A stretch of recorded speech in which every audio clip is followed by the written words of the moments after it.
E aí nasce a grande mentira que a maconha mata neurônio.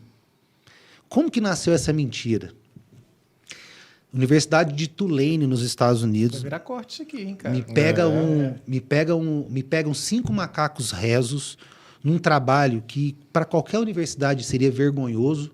E o que eles fazem? Eles pegam 5 macacos, colocam para inalar a quantidade a 60 cigarros de maconha durante 30 dias.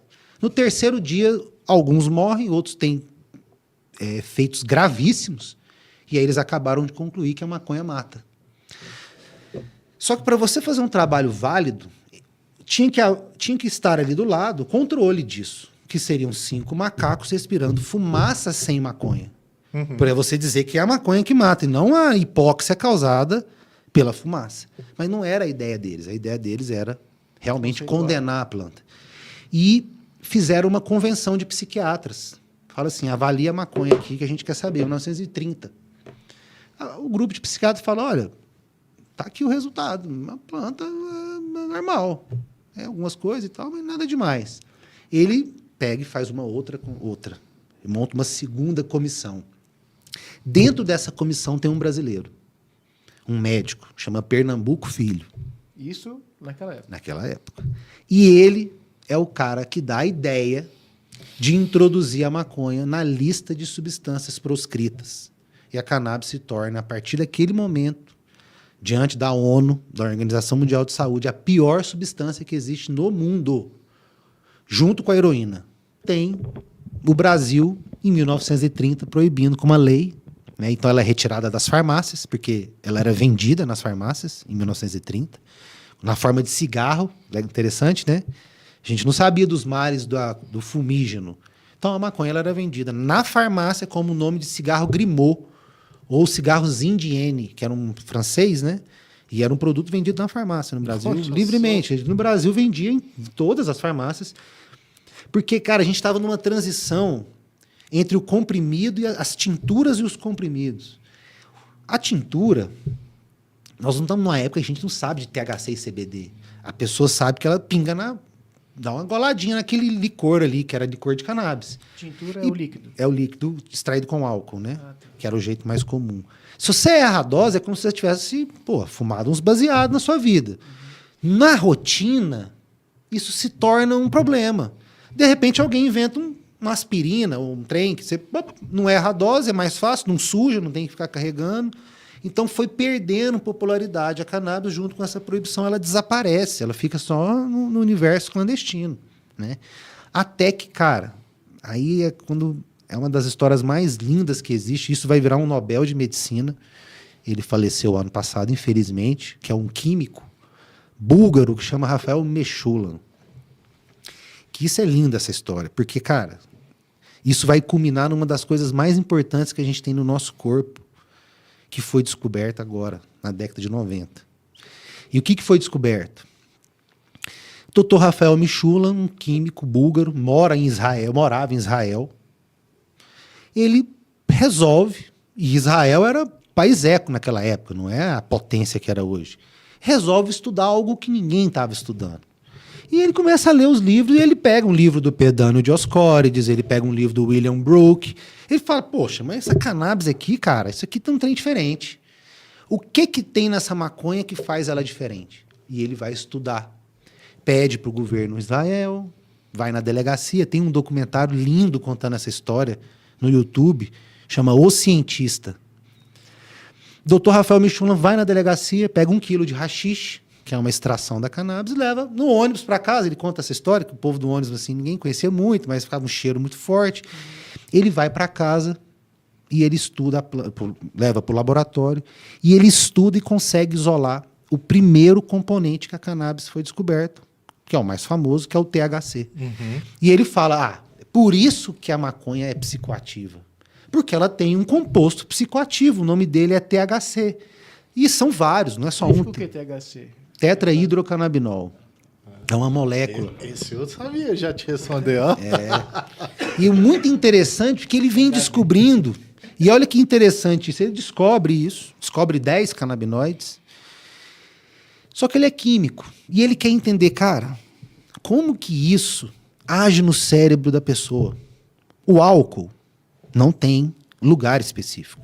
Ele entra por difusão. Ele age no cérebro inteiro. Sangue, Como se fosse uma irritação cerebral. Por isso que dá um up e depois dá uma baixa, né? ressaca, né? Como que a maconha age? Ele quis saber. O que esse THC faz? Ele entra e vai aonde? Se levaram 30 anos. Aí misturou com um grupo de cientistas americanos. Tem uma mulher, uma médica, cientista, chamada Allen Howlett. Ela descobre, em 1990, o lugar onde esse THC se ligava. E esse lugar é um receptor. É como se fosse uma fechadura de uma porta. Que ela está no seu cérebro. Naquele momento, se acreditava estar no cérebro apenas. E olha que interessante.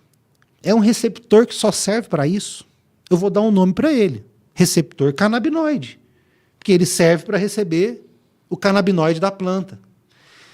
Só que parece uma coisa meio incrível. O ser humano ter um receptor Só para isso. só para uma planta que nasceu na Mongólia, lá na China, na Índia, não. 1994, os alunos do Dr. Michulan, Lanuz, um cientista israelense, junto com esse grupo, descobre que nós, eu, você, o Arthur, quando a gente ainda é bebê, embrião, até o dia que a gente morre, nós também produzimos canabinoides. Só que o nome do nosso foi dado por eles, chama-se anandamida.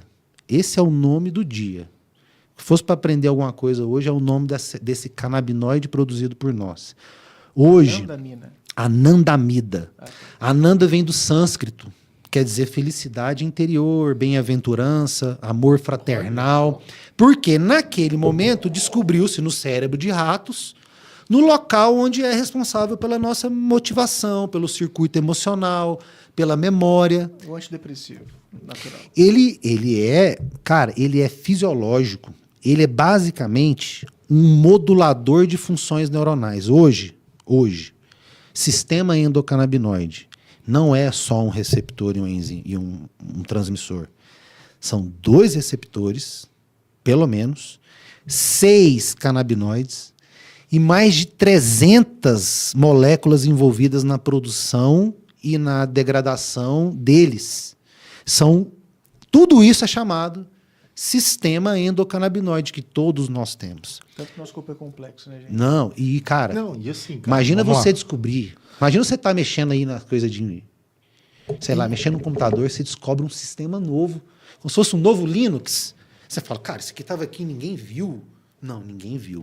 Pois é, aí olha o tanto que isso é impressionante. A gente está nos anos 2024 e ainda não se conhece tudo. Não é nem ensinado na faculdade. Olha isso, cara. Não, e olha só. Tá falando aqui no podcast. Não tem como. Não, E olha que olha interessante. isso, cara. Olha Porque isso, depois que isso foi descoberto, bom, nós temos um sistema Vamos falar de novo o nome?